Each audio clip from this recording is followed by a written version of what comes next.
নমস্কার বন্ধুরা, Sujata's kitchen and ফ্যামিলিতে আপনাদের সবাইকে স্বাগত। আজকে নিয়ে এসেছি আর একটা নতুন রেসিপি, ভোলা মাছের ঝাল। এই ভোলা মাছের ঝাল করার জন্য আমি মাছগুলোকে ভালো করে ধুয়ে কেটে পরিষ্কার করে নিয়েছি। এরপরে এই মাছগুলোর মধ্যে আমি নুন আর হলুদ গুঁড়ো দিয়ে মাছগুলোকে ভালো করে মেখে নেব। মাছগুলোকে ভালো করে মেখে নেওয়ার পর মাছগুলোকে আমি ভেজে নেব। তার জন্য আমি উনুনে বসিয়ে দিয়েছি কড়াই। কড়াইটা একটু গরম হলে আমি এর মধ্যে দিয়ে দিলাম সর্ষের তেল।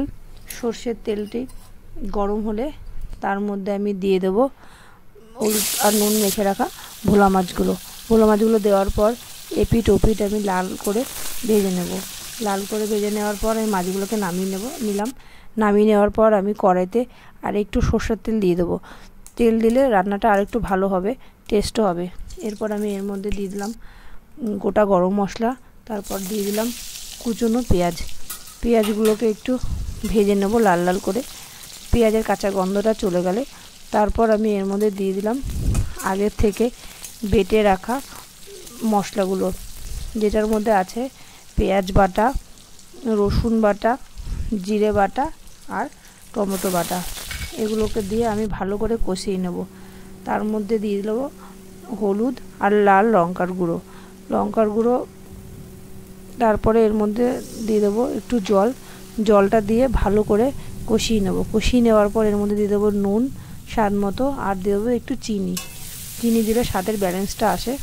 তারপর এটাকে আমি ভালো করে কষিয়ে নেব। কষিয়ে নেওয়ার পর যখন একটু তেল ছেড়ে আসবে মশলাটা থেকে, তার মধ্যে দিয়ে দেবো আগের থেকে বেটে রাখা পোস্ত আর চার মগজ বাটা দিয়ে ভালো করে মশলাটার সঙ্গে মিশিয়ে নেব।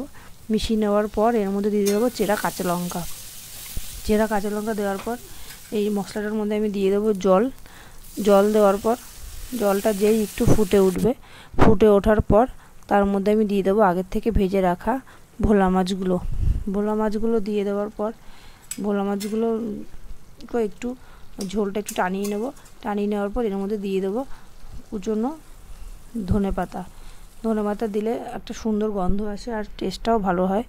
এই রেডি হয়ে গেছে আমার ভোলা মাছের ঝালটা রেডি হয়ে গেছে। এটা গরম ভাতের সঙ্গে দারুণ লাগবে। আমার রান্নাগুলি যদি আপনাদের ভালো লেগে থাকে তাহলে আমার চ্যানেলটিকে আপনারা সাবস্ক্রাইব করে নেবেন এবং পাশে থাকা বেল আইকনটি প্রেস করবেন, যাতে সবার আগে ভিডিওগুলি আপনাদের কাছে পৌঁছে যেতে পারে। ধন্যবাদ।